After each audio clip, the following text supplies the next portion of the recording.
A very warm welcome to this second session of day one of the Global Food Training Program. And today we will be discussing briefly about how to approach a person with diabetic neuropathy. And we will realize how important it is to identify these people early before they, in fact, develop any complications which are related to diabetes neuropathy. So these will be the topics which we are going to discuss over the next 60 minutes, starting from the definition till the prevention and treatment. We will start the discussion through a patient who had come to us, a 65-year-old gentleman who came for a routine management of diabetes mellitus. He had diabetes for about last 15 to 16 years. And after coming to VELLORE, he started complaining of fever and swelling of the left foot, which developed over the past 2 days. So when we examined him, we found that he had a glass piece which was embedded in the plantar aspect of the left foot. And this was the reason why the entire foot had become septic. He had only one question to us, that he never experienced pain. So when he told him that there is a glass piece inside, he was shocked. How is it possible for me to walk around when there was something which was stuck inside my foot? So what do you think? This patient was unaware of this piece of glass which was stuck beneath his foot, and whether this could have been prevented. There is a limited scope of how we can treat neuropathy once it has reached to a state of this patient, and hence it is important to identify these patients much earlier. You can have a look at this X-ray. This doesn't belong to the person whom I have described in the case scenario, but a closer look at the hind foot, you can see that there is a radio opaque object which is present just beneath the calcaneum, and this is in fact another metal piece which we found embedded in the sole of a gentleman with long-standing diabetes. Again, this person also had long-standing diabetes and he could not feel any pain. So how do we define diabetic neuropathy? Diabetic neuropathy is defined as the presence of either signs or symptoms of peripheral nerve dysfunction in people who have diabetes, but after we exclude other causes. Why is it important that we identify diabetic peripheral neuropathy at an early stage? Like in the case what we have already seen, about 50% of people with diabetic neuropathy may be asymptomatic and they don't have any sensations in their feet, come to medical attention only after they injure their feet with an ulcer. A proportion of them would come to our OPD with significant symptomatic neuropathy. And we should realize that treating neuropathy is going to improve their symptoms, reduce the sequelae, and also have an impact on their overall quality of life. How does hyperglycemia cause diabetic neuropathy? There are multiple mechanisms which are postulated, including an increase in the advanced glycation end product, the protein kinase C, hexosamine pathway. But remember that all these are going to increase the oxidative stress at the tissue level. And this is the reason why they get damage to the nerve, resulting in neuropathy. So the pathogenesis of diabetic neuropathy centers around the uncontrolled hyperglycemia and the duration of diabetes mellitus. It is also postulated that there is decrease in the growth factors which are present in the nerves, and also a problem with the vasodilatation of the small vessels which are supplying these peripheral nerves, resulting in ischemia and the subsequent axonal loss and demyelination.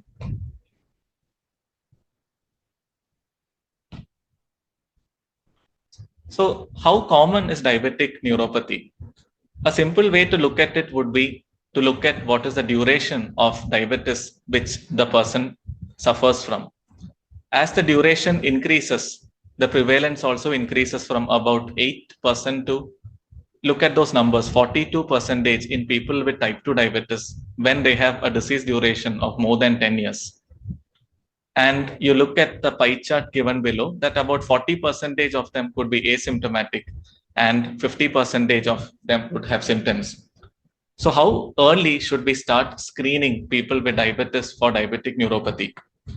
Remember, if a patient has type 2 diabetes, it is important to screen them at the diagnosis of diabetes compared to a person with type 1 diabetes, where the screening can be started about 5 years after the diagnosis of diabetes mellitus. Hence, most of our patients who come to our medical care do have type 2 diabetes.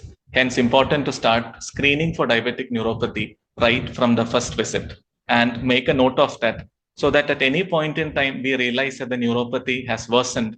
It is extremely important to start preventive measures. Many of us think about diabetic neuropathy in a person who's coming to us with burning, pain, numbness, tingling, etc.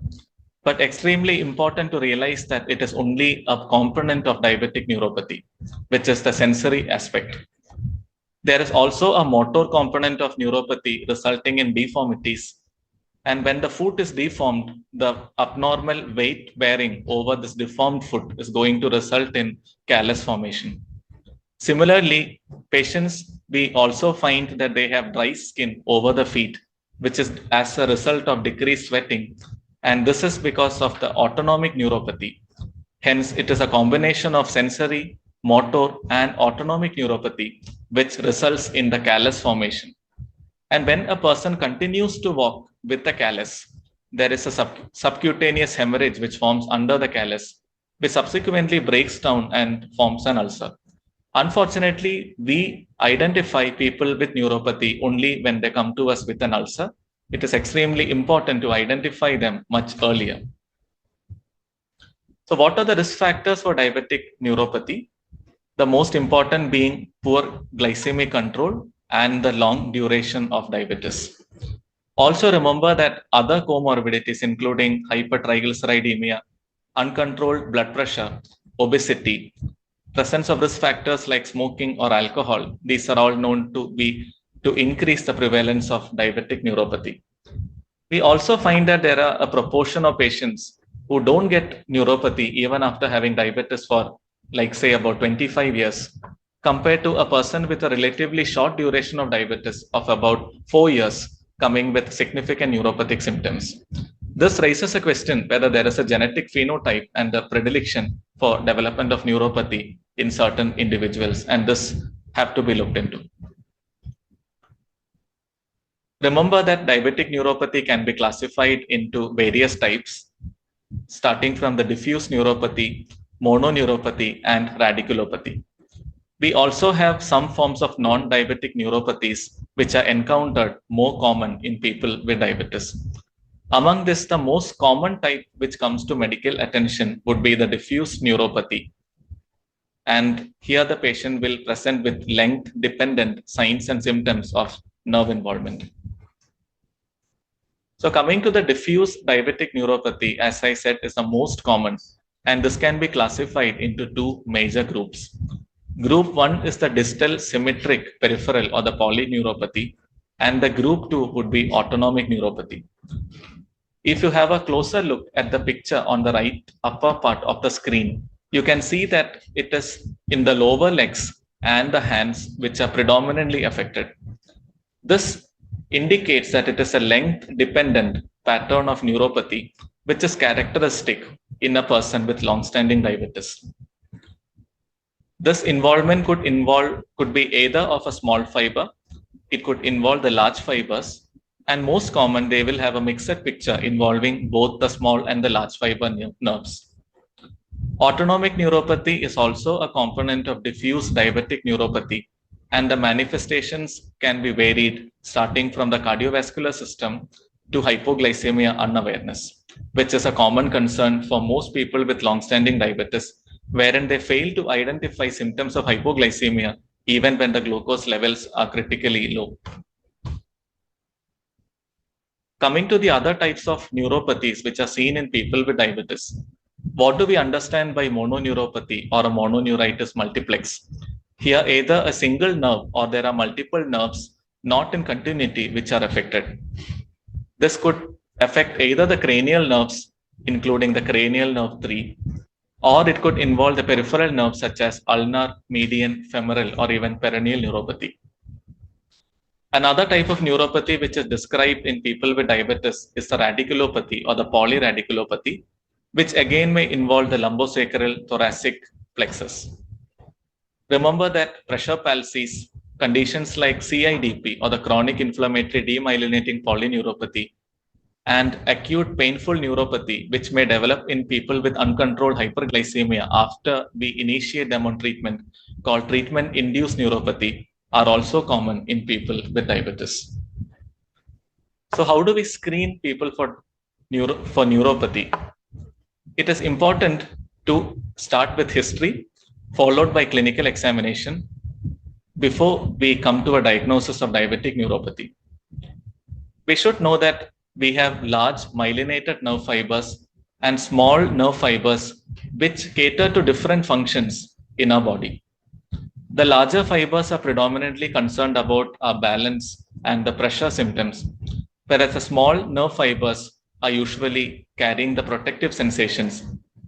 So when there is an involvement of a large nerve, the predominant symptoms with which the patient will come to you would be poor balance, numbness, etc. Look at the small fiber neuropathy, where the patients are usually more symptomatic, and this is what we more commonly see in our OPD. They would describe burning pain, electric shock, stabbing kind of sensation, which can be so difficult that it may even disturb their sleep and the overall quality of life. It is important to examine for these modalities differently. When the large myelinated fibers are affected, the ankle reflex may be absent. When we look at the vibration sense, the proprioception, joint position, these all could be affected.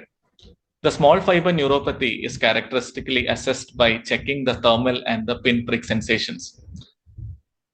A word of caution: when we assess for thermal sensation in a person with diabetes, it is always important that we choose the right temperature, because your examination should not result in a scald injury to the area of the body which is being examined. So usually we don't prefer to check for the thermal sensation. Instead, we look at the pinprick and the pain sensation. So the small fiber function is usually assessed by the pinprick and the temperature sensation.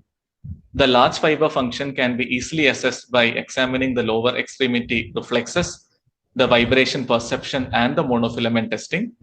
There is a third sensation called the protective sensation, which is extremely important. That is what prevents a person from getting a glass piece into the foot, as we saw in the clinical scenario. So that protective sensation is again examined by the monofilament. So again, summarizing what we have told in the previous slide about the large fiber and the small fiber neuropathy, remember that we ask specifically for symptoms of imbalance, postural symptoms, etc., and also assess for the small fiber neuropathic symptoms and examine them separately. This is a slide which we want your close attention to. The photograph in fact shows you that there are three colors which are highlighted, which is the purple, the red, and the orange. These are called the monofilament, and these monofilaments are usually used for checking the sensations. So the purple will indicate the thickness. The thickness is increasing from purple to red to the orange, and the mnemonic of PRO, PRO, will help you memorize them. So the 2-gram monofilament is a very thin filament which is made of nylon. The 4-gram monofilament, you can see that it is more thicker, and the 10-gram monofilament being the thickest. These are commercially available. We have easy access to them from the Karigiri Leprosy Mission Hospital, where these were initially used for checking sensations in people with leprosy. It is a very easy way of looking for the sensations in the feet, and we have a practical demonstration of how this can be done. There are 10 points in the feet where we assess for sensation using the monofilament. We can see that 3 of them are in the plantar aspect of the toe. Then we have 4, 5, 6 over the plantar aspect of, that is the metatarsal head. 7 and 8 point are over the midfoot. We have the 9th point over the hindfoot, and we have another point over the dorsal aspect. The dorsal aspect is particularly important when we choose the type of footwear, because most of us would have a strap which is going to come over that area. And if the person has insensate feet, then the strap itself would be a problem, which would result in the development of an ulcer. So of the 10 sites which are examined, normally a person should be able to perceive at least 6. So if a person cannot feel in 6 of the 10 sites examined, that indicates that the patient has neuropathy. So this is called the monofilament testing. We usually start serially from the 2 gram. If the person is able to feel the 2 gram monofilament, then we don't have to examine for the 4 gram.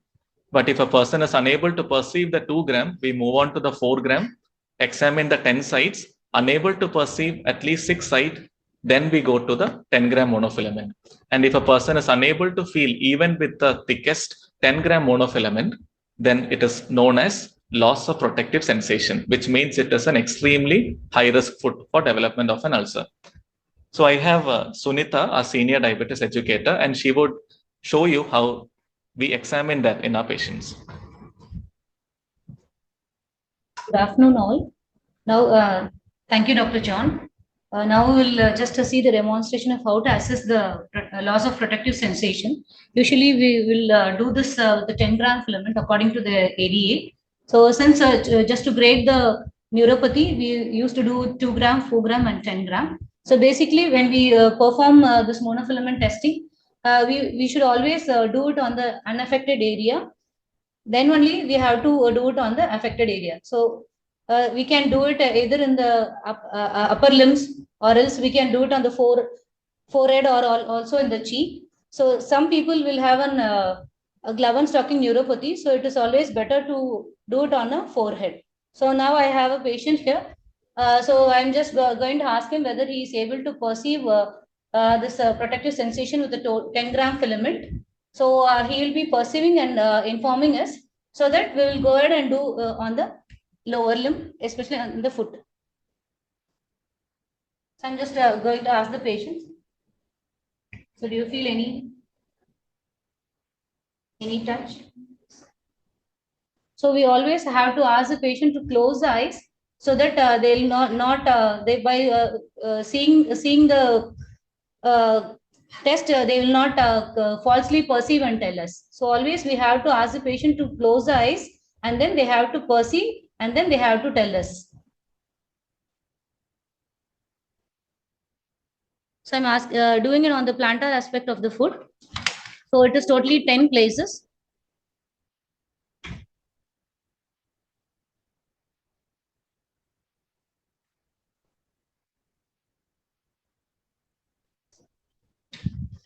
So you can see that she's in fact touching those 10 sites which we have seen in the photograph, starting from 3 points, that is the first toe, the third toe, and the fifth toe. Then we move serially down to the head of the first metatarsal, the head of the third metatarsal, and the head of the fifth metatarsal. Then we are moving to the 2 points which are there in the midfoot. So that is assessed, and then we move on to the single point which is there on the hind foot. So during each of these applications, the last point, as I shown in the figure, is over the dorsal aspect. So at each of these sites, the person would remain seated with the eyes closed, and he is supposed to count. Whenever we touch a site starting from 1 to 10, he is supposed to count, and we will look at the response. But remember that most of our patients are very smart. So if we go with a constant velocity, they will guess, and they will still count numbers, which will actually give a false impression of the status of neuropathy. So it is important to give some false applications wherein you don't touch the feet, you will maintain a distance, and you will see that the patient is in fact continuing to count. This may not apply for a new patient, but for those people who are continuously coming to your OPD and they know what to expect, then they can actually cheat us by false counting. So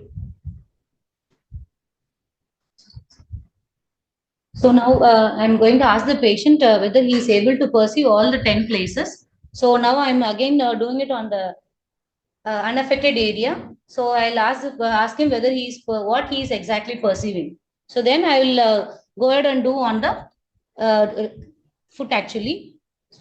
And he will count for you if he's able to perceive. So patient is perceiving? Yes.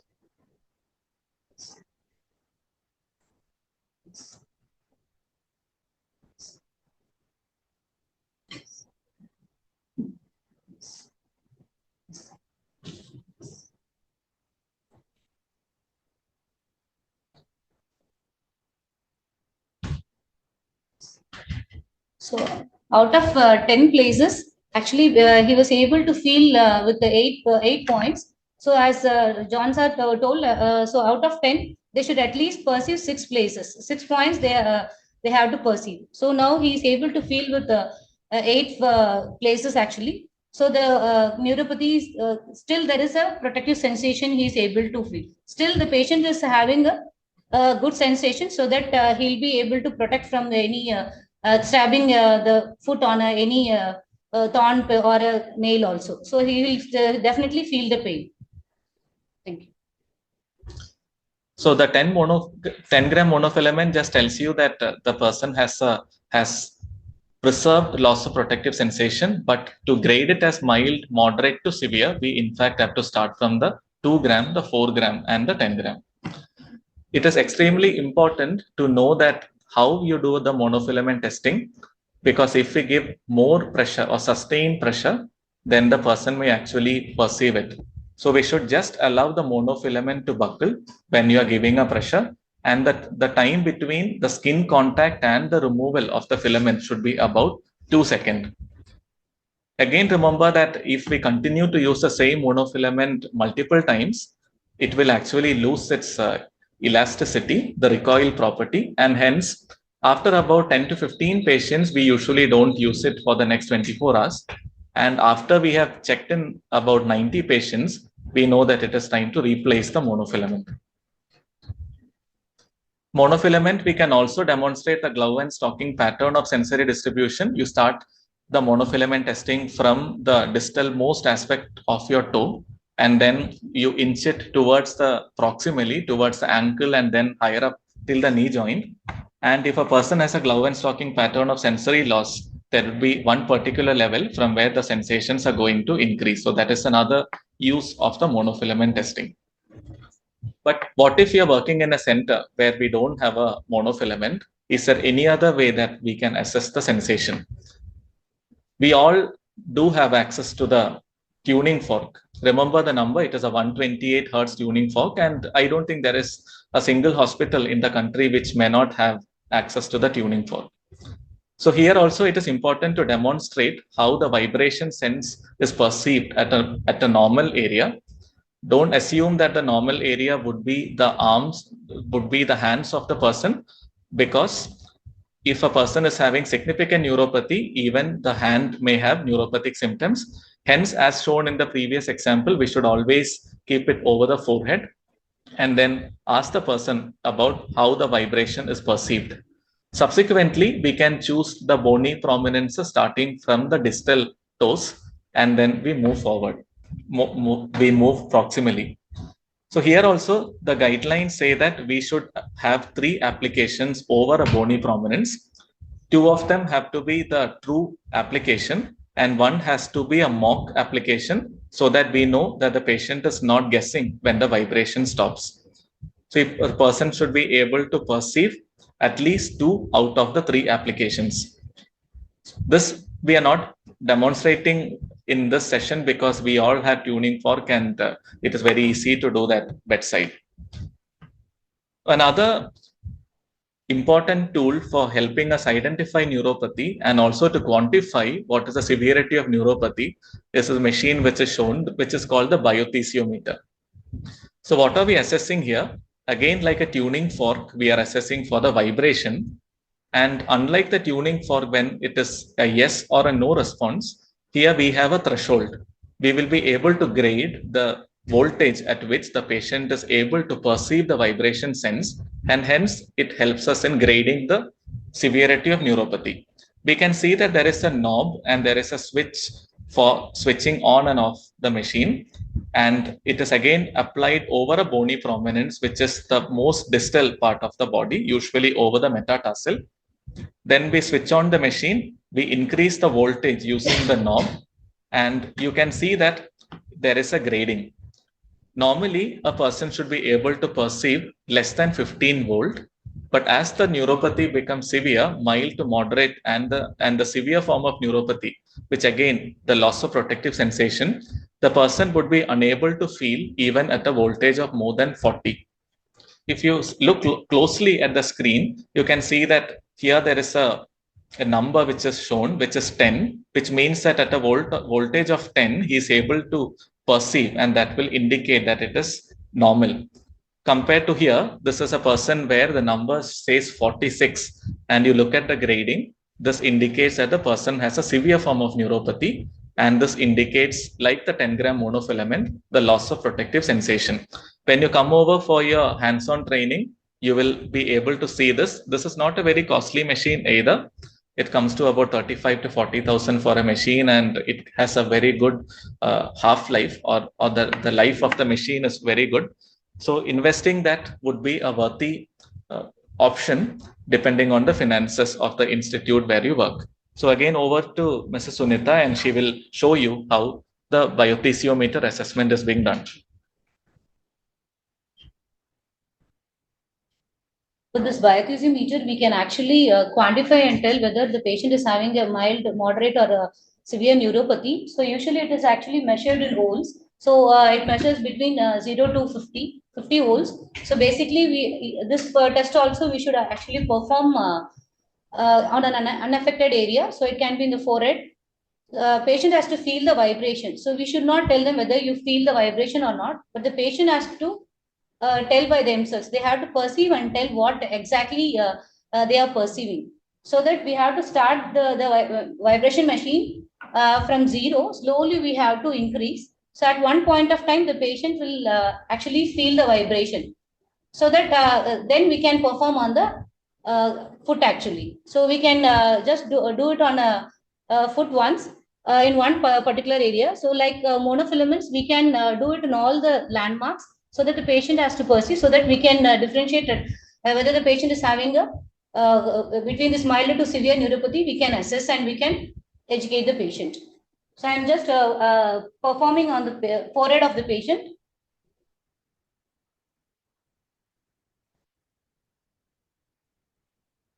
So do you feel any? What do you feel? Yes. So after placing it over the forehead, Sunita is slowly increasing the voltage using the knob, and we are looking at what point of volt he is able to perceive it. So the patient now verbalized, actually he is able to feel with 11 volts in the forehead. So we'll do it on the foot now. So here also again we have to ask the patient to close the eyes, so that while performing, they should, by looking into, they should not falsely perceive and tell us. So can you close your eyes? So I'm just doing it over the metatarsal head. Yes. I'm slowly increasing. Yes.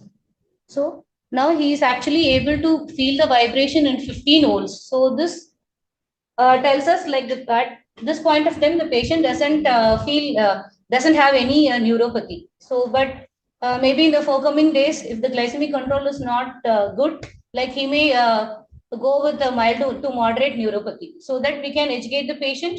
If they have a good glycemic control, they can very well prevent this peripheral neuropathy. Handing over to Dr. Johns. Thank you, Sunita, for showing the monofilament and the biothesiometer assessment. And it would be an exciting experience once you come over and see these instruments. You will realize that it is not as fancy as you would think. Very easy to use and definitely worthwhile in identifying neuropathy early, and then starting the necessary preventions, including footwear modification, so that they don't reach to us in a state of non-healing ulcer. So why is it important to identify whether they have neuropathy, and particularly whether they have loss of protective sensation? This is because there are multiple risk stratifications which are given for diabetic foot.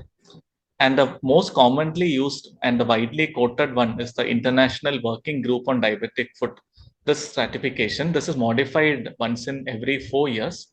And we had the latest update, which had come last year.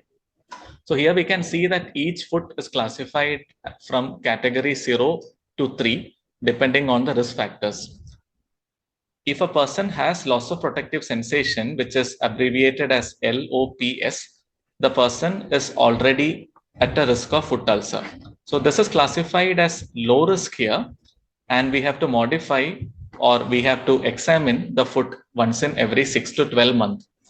But if a person is having loss of protective sensation, and we also identify they have peripheral arterial disease, so there are now 2 risk factors, or if they have a deformity, then it is not a low risk foot anymore. Instead, it becomes a moderate risk foot.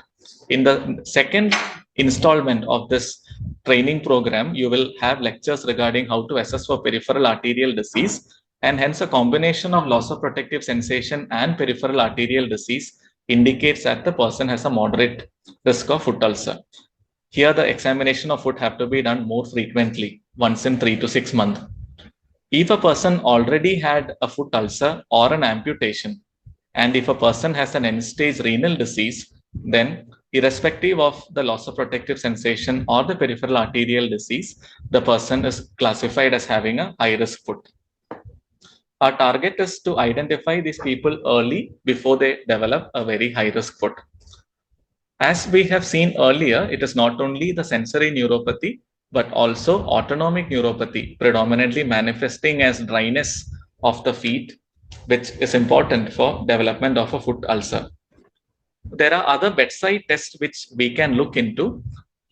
Presence of a resting tachycardia in a person with diabetes, provided that they don't have severe anemia, they are not in cardiac failure, this would indicate the presence of a cardiac autonomic neuropathy.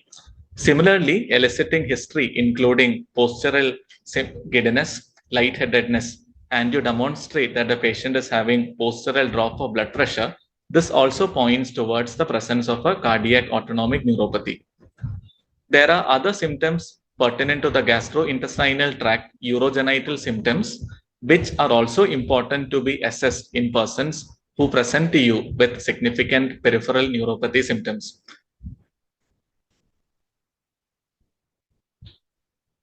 This story is called the Fisher story. So how does the Fisher story result in development of foot ulcers?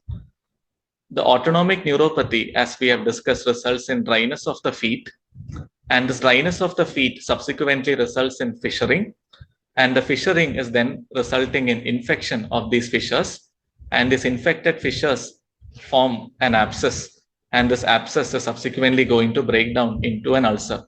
So autonomic neuropathy, similar to sensory neuropathy, is extremely important. If you closely examine the feet of people with diabetes, we would see that many of them have multiple fissures over the feet, and hence simple measures to keep the fissures from progressing, including topical salicylic acid or certain jellies, moisturizers, all these may be an important way of preventing an ulcer in these individuals. This is something which we are privileged to have in the Department of Endocrinology at CMC VELLORE, and maybe not very relevant to a peripheral mission hospital. Here we are assessing the cardiac autonomic neuropathy. We have specialized monitors, and we are looking at what happens to the heart rate when the person takes a deep breath, the change in heart rate on standing, the BP response to standing, and we can see that there is an isometric exercise when the person is giving sustained pressure, and we see what happens to the blood pressure. Also, we can see in the last picture towards the right lower part of the screen when the person is doing a Valsalva maneuver by blowing out, and we are again looking at what happens to the heart rate response. So these are all tests which can be done only in a specialized setup, but in a peripheral hospital, when a person, as I discussed earlier, presents with resting tachycardia or asymptomatic or having palpitations, you see that the pulse rate is more than 100 beats per minute, and ruling out anemia, fever, dehydration, other medications, etc., will give you an important clue about presence of cardiac autonomic neuropathy. Similarly, demonstrating a more than 20 millimeter drop in the systolic blood pressure or a more than 10 millimeter drop in the diastolic blood pressure, after ruling out blood loss anemia again, would indicate the presence of a cardiac autonomic neuropathy. The reason why we are stressing here is that assessment of the foot or peripheral neuropathy is not comprehensive unless we look into other involvement of neuropathy, because presence of cardiac autonomic neuropathy could be life-threatening. Similarly to the Fisher story, we have the callus story, which relates to the motor neuropathy resulting in deformities. We know that there are many deformities which can happen starting from the forefoot, including the claw toe, the mallet, the hammer toe, etc. Deformities of the midfoot, where the arches are lost of the foot, resulting in the rocker bottom foot. All these would result in abnormal pressure point with callosities, and the callosities are then going to break down into a hematoma, and the final endpoint would be development of an ulcer. So after coming to assessment of the sensory and the autonomic neuropathy, it is extremely important also to identify and look into the signs of motor neuropathy. We have a small presentation here.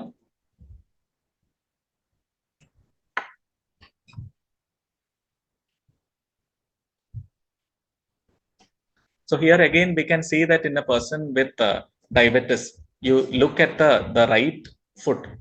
The foot is already amputated. He had a transmetatarsal amputation of the right foot. So we can assume that this patient would be having significant neuropathy even on the left side. So this is the person from our physiotherapy team who is in fact assessing the person for presence of motor neuropathy starting from the ankle joint.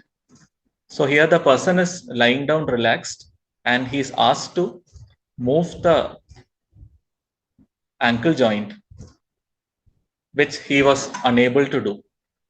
We should look for both dorsiflexion and plantar flexion of the ankle. Subsequently, we are moving up to the other muscle groups. We can see that she's assessing the more proximal muscle groups here.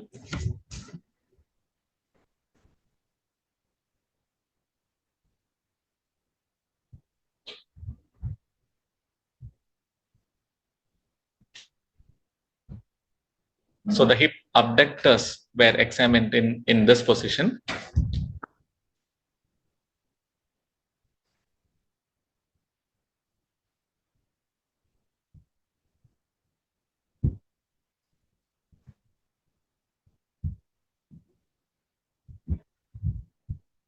So the basic purpose of showing this video is to highlight the fact that just don't stop at examining for autonomic neuropathy and sensory neuropathy. Also make an attempt to examine for the motor aspect of neuropathy, because the person may be having significant weakness, which could also manifest in the later part of a long-standing diabetic neuropathy. And whenever we prescribe them a footwear or prescribe them a walking aid, it is important to identify what strength they have in the lower limbs. Imagine a person after an amputation being prescribed only a footwear when he has significant motor neuropathy in the lower limbs. He may not be able to use the footwear appropriately, because what he actually needs in addition to the footwear would be a walking stick or a walker. So assessing peripheral neuropathy is incomplete without assessing for motor neuropathy.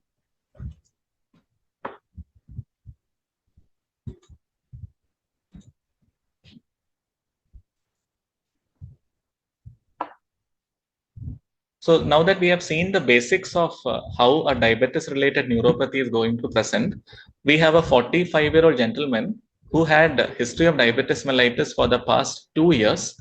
And then he came to us because he had a non-healing foot ulcer since the past 3 months.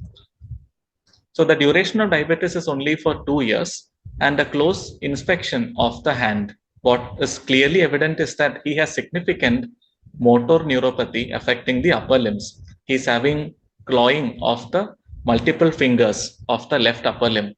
So look at the duration of diabetes, only 2 years. But look at the significance of the motor neuropathy affecting the upper limbs with significant clawing, and look at the feet where the clawing is actually less prominent. So are we dealing with a person with diabetes related neuropathy here? The answer would be probably not. The reason being, This is not a length-dependent neuropathy. We would have expected the lower limb to be more significantly affected than the upper limb. A careful examination, we also found that he had hypopigmented anesthetic skin patches with the presence of thickened peripheral nerves. So here, this is a person with diabetes, but the etiology for neuropathy in him was, yes, Hansen's disease. Similarly, we talk about another 60-year-old gentleman who's having possibly a longer duration of diabetes of about 10 years. His main concern is postural giddiness since the past 6 months and diarrhea since the past 5 to 6 months. On examination, as discussed in the slide on cardiac autonomic neuropathy, we found that he's having significant drop of blood pressure related to the posture. When we examined for presence of diabetic retinopathy, we found that his fundus was normal and he did not have any other macrovascular complications related to diabetes. So even though the duration of diabetes was 10 years, we see that he doesn't have other microvascular complication and predominantly having an autonomic pattern of neuropathy. This led us to thinking about alternative etiologies for neuropathy in this gentleman. And it is important to identify, which are the other causes of predominant autonomic neuropathy. Diabetes, yes, is a reason, but others include toxic neuropathies, including heavy metals. We have paraneoplastic and immune-mediated neuropathies, infections such as HIV, amyloidosis, and porphyria.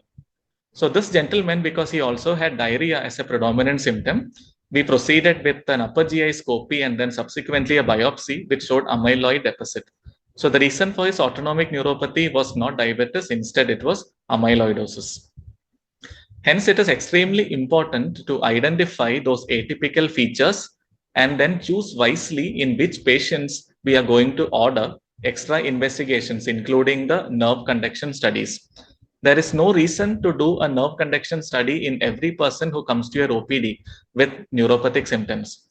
But if they have atypical clinical features, that is acute onset of symptom, and it is rapidly progressive, as seen in case number 1, if a person is having motor predominant neuropathy, if they have very severe autonomic symptoms, and we find that there is an asymmetrical or length independent presentation, we should definitely think about a non-diabetic etiology for the neuropathy. Also, when we think that the diagnosis is unclear because a person is having relatively short duration of diabetes and we are suspecting another etiology, definitely we should get the nerve conduction studies.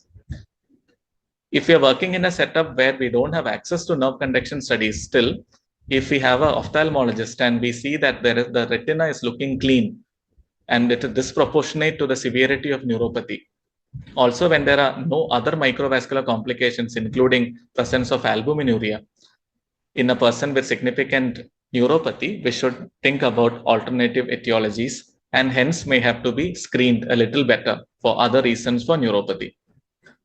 Looking at the common differential diagnosis for diabetes-related neuropathy, remember that thyroid diseases, renal diseases, in an older person, think about paraproteinemia and amyloidosis, as we have seen. The easily treatable conditions like vitamin B12 deficiency.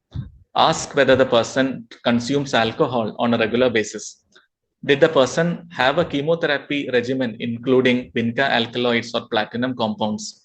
Is there any occupational history or history suggestive of alternative medication intake, which we know may contain compounds like arsenic or mercury? This will give you important clue about other alternative reasons for the neuropathy in this gentleman. So if possible, we can look at the serum B12, the folic acid, the thyroid profile, a complete blood count, serum protein electrophoresis, or at least look at the albumin globulin ratio, see whether there is a hypergamma-globulinemia, an AG reversal, which is going to tell you that possibly there is a paraproteinemia or some vasculitis. So these are important things to be kept in mind. You don't have facility to check vitamin B12. Yes, don't check it. It is always much cheaper to supplement it. And hence giving vitamin B12 could be an alternative. So coming to the treatment of diabetic neuropathy, we know that it is important to have a good glycemic control and the other metabolic comorbidities, including the blood pressure, the lipids. It is important to treat the symptomatic neuropathic pain. If a person has a high tendency to fall, It is important to assess into these aspects as well, and subsequently provide them with the appropriate foot care and the footwear. It is important that the person understands how important the foot care is for preventing foot ulcer, and every day before they go to sleep, asking them to self-examine the feet would be a very easy way to prevent foot ulcers or even identify them at an early date. This is the same picture which we had seen initially, where we looked at the possible pathogenic mechanisms for development of diabetic neuropathy. And there were initially some studies which looked into medication which are going to alter the pathogenic pathway, including the protein kinase inhibitors, giving them topical nitric oxide, giving them growth factors, etc. But ultimately, these have not been useful. So the major treatment options which are available with us are highlighted in the red boxes. One is ensuring that the glycemic control is optimal. And second would be to treat symptomatically the neuropathic pain. So what are the options which we have for treating symptomatic neuropathic pain? They are broadly classified as anticonvulsants, antidepressants. We do have opioids and topical ointments like capsaicin. The anticonvulsants commonly used are pregabalin, gabapentin, valproic acid, etc. And the antidepressants are amitriptyline, nortriptyline, duloxetine, venlafaxine, etc. So how do we actually choose between which agent we are going to use? That is an important area which again we have to look into, because it is not very simple from the large list of medications which are available in front of you. If you look at the American Diabetes Association, they say that the initial therapy can be an anticonvulsant like pregabalin or gabapentin. The initial therapy could be a SNRI like duloxetine or venlafaxine, or even a tricyclic antidepressant including amitriptyline or desipramine. So there is no difference between which class you are going to choose. And if the person doesn't have a meaningful response to the initial agent, then the options could be to switch to another agent or try combining these agents. And if it is still not working, then opioids may be an option. So how do we decide? There are some medications which are approved by the FDA, and is this the only deciding factor when you prescribe to a person? Definitely not. We have to look at how efficacious the medicine is, how costly the medicines are, and how is the affordability of the person who is sitting right in front of you. We also have to look at the drug interactions and the side effect profile. Remember that most of the patients with diabetes, by the time they get neuropathy, they may also have developed other complications, including nephropathy. They may have other macrovascular complications. And if you look at the cost of medicine involved for treating each of these, most of our patients may not be able to sustain the treatment for a long time. We looked at the data which was given from the American Neurology Society, and then we found that there are multiple classes of agents starting from all those which we have described here. And they looked at how much of effect or class effect provided by these individual agents. We find that tricyclic antidepressant, which are seen with a larger bar, has a potential to in fact reduce the pain by a larger extent compared to the other agents which are given here. But again, every person did not experience the same. Some people experienced a less reduction compared to those who had a larger reduction in the neuropathic pain. But the problem again with looking at the Western data or data from the more developed countries would be that here, if you look at the number of patients who were treated with each of these medications, tricyclic antidepressants were taken by only about 139 patients, whereas pregabalin, gabapentin were the preferred things which were given in more than 3,000 people. So whenever there is a discrepancy in the number of people who are using a medication, it is not actually useful to extrapolate that data to your clinical practice. So in our hospital setting, we have to look at our own personal experiences with the medication, certainly look into the drug interactions and the side effect profile.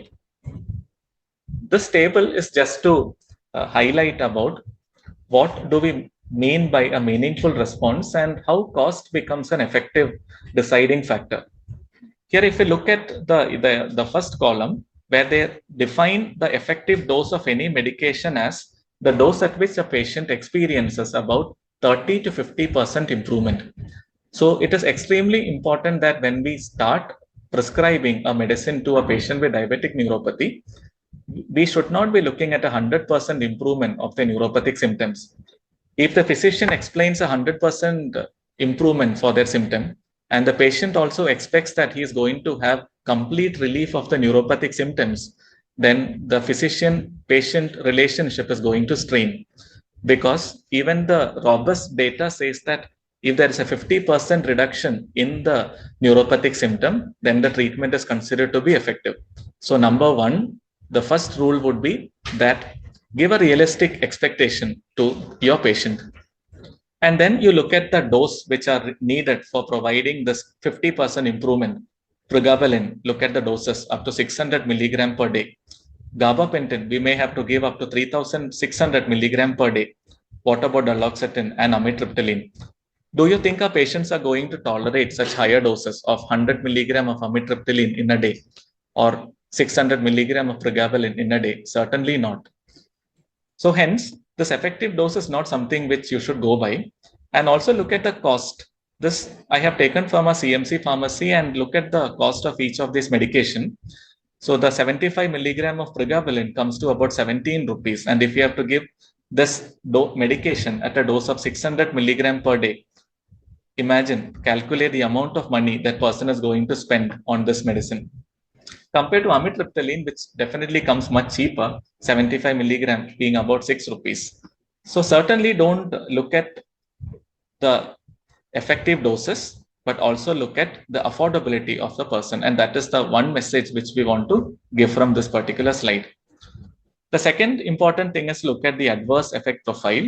And if you look at the side effect profile, which is given by the American Diabetes Association, it is in fact scary. The tricyclic antidepressants, gabapentinoid, SNRI, the side effects are going to vary from very minor side effect to myocardial infarction, heart failure, stroke, hepatotoxicity, seizure, suicidal thoughts, etc. So it's a very scary list. So are we actually concerned about each of the side effects in every patient whom you are prescribing the medication? Definitely not. So again, look back to your clinical experience. How common are these adverse effects in your clinical practice? So don't get scared by the side effect profile which is described for any medication.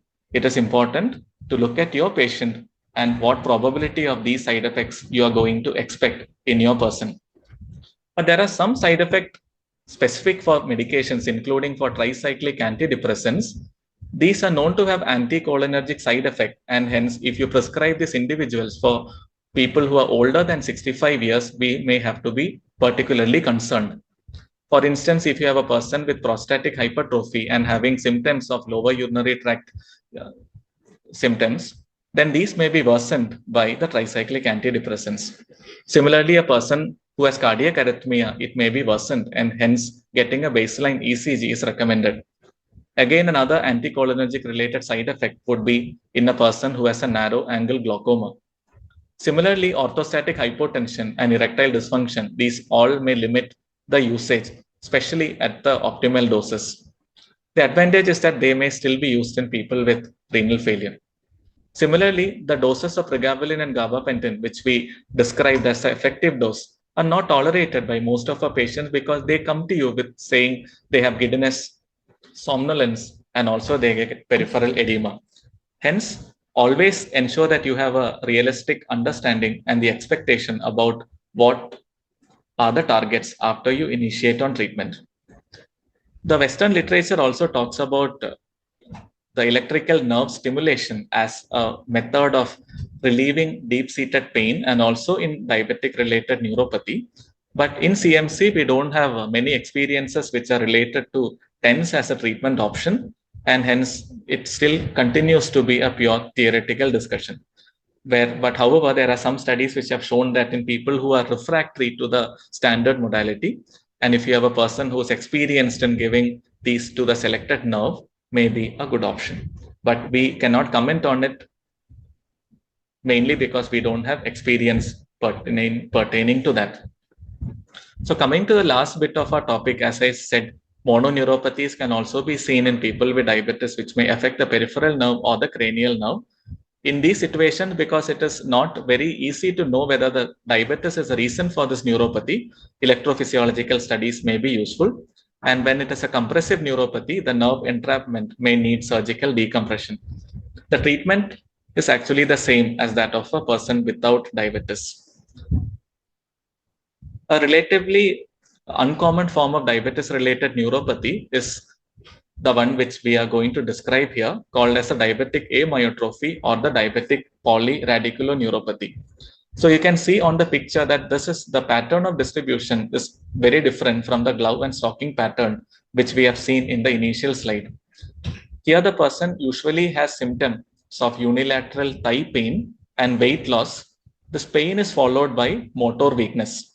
Because this is again not a length dependent pattern of neuropathy, important to look for other reasons for similar neuropathic presentation, including any degenerative disc disease or neoplastic infectious and inflammatory pathologies affecting the spine.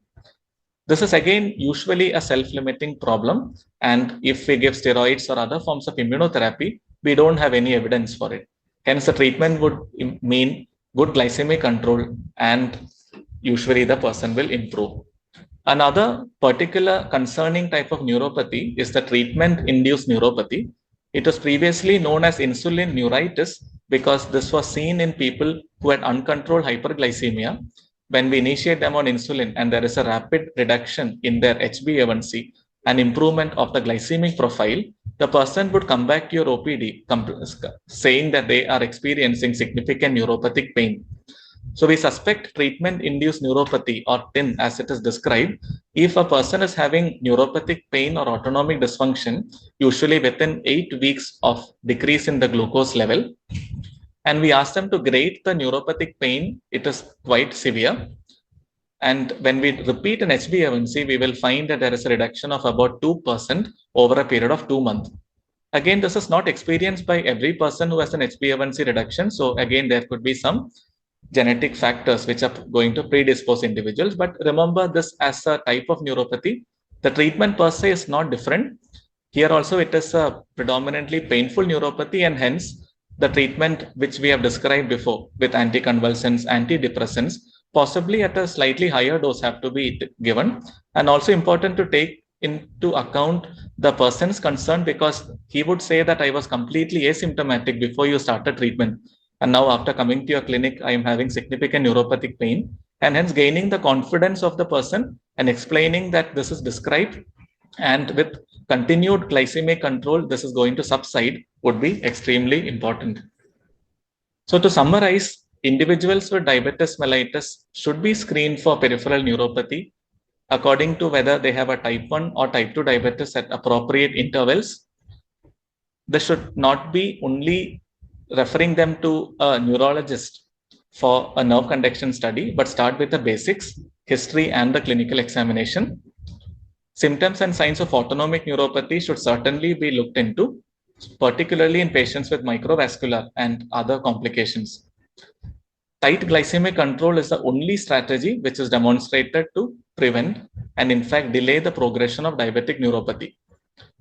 At least annually, a comprehensive foot examination should be offered to your patients with diabetes, and the screening frequency may be much earlier if the person has advanced diabetic foot condition, because this is going to help in identifying people who are having risk factors, because the whole purpose of identifying neuropathy is to prevent ulcers and the subsequent amputation. Thank you.